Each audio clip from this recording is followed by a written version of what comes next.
ഓം നമോ നാരായണായ. സർവജ്ഞനായ ശ്രീ പരമേശ്വരൻ പാർവതിയോടൊത്ത് നിന്തിരുവടിയെ ധ്യാനിച്ചുകൊണ്ട് കാശിയിൽ ഇരുന്നരുളിയിടുന്നു. മുമുക്ഷുക്കളായ ജനങ്ങൾക്ക് രാമ രാമ എന്ന താരകമന്ത്രം ഉപദേശിച്ചുകൊണ്ടാണ് വസിക്കുന്നത്. സ്തോത്രമായിട്ടാണ് കബന്ധൻ്റെ വാക്കുകൾ അവസാനിക്കുന്നത്. നിന്തിരുവടി സാക്ഷാൽ പരമാത്മാവാണെന്ന സത്യം മൂഢന്മാർക്ക് അറിയാനാവുന്നില്ല. മോഹാന്ധകാരത്തിൽ കഴിയുന്നവർക്ക് ആ സത്യം എങ്ങനെയാണ് കാണാനാവുക?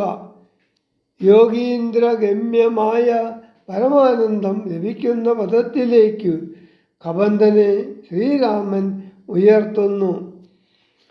അവിടെ നിന്ന് ഇനി പതനമുണ്ടാവുകയില്ലെന്ന വരവും നൽകുന്നു. കബന്ധൻ ആലപിച്ച സ്തോത്രം ജപിക്കുന്നവർക്കൊക്കെയും മുക്തി ലഭിക്കുമെന്നുകൂടി ഭഗവാൻ അനുഗ്രഹിക്കുന്നു.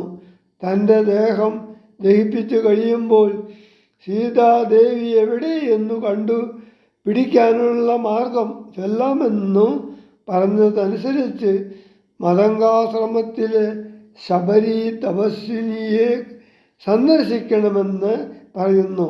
സർവജ്ഞൻ മഹേശ്വരൻ ഈശ്വരൻ മഹാദേവൻ സർവനവ്യയൻ പരമേശ്വരിയോടും കൂടി നിന്തിരുവടിയെയും ധ്യാനിച്ചു കൊണ്ടു കാശാം സന്തതം ഇരുന്നരുളിയിടുന്നു മുക്ത്യാർത്ഥമായി. തത്രൈവ മുമുക്ഷുക്കളായുള്ള ജനങ്ങൾക്കു തത്വബോധാർത്ഥം നിത്യം താരക ബ്രഹ്മവാക്യം രാമ രാമേതി കനിഞ്ഞുപദേശവും നൽകി സോമനാം നാഥൻ വസിച്ചിടുന്നു സദാകാലം. പരമാത്മാവു പരബ്രഹ്മം നിന്തിരുവടി പരമേശ്വരനായ ധറിഞ്ഞു വഴി പോലെ മൂഢന്മാർ ഭവതത്വം എങ്ങനെ അറിയുന്നു? മൂടിപ്പോകയാൽ മായാമോഹാന്ധകാരേ. രാമഭദ്രായ പരമാത്മനെ നമോ നമഃ. രാമചന്ദ്രായ ജഗൽസാക്ഷിണേ നമോ നമഃ.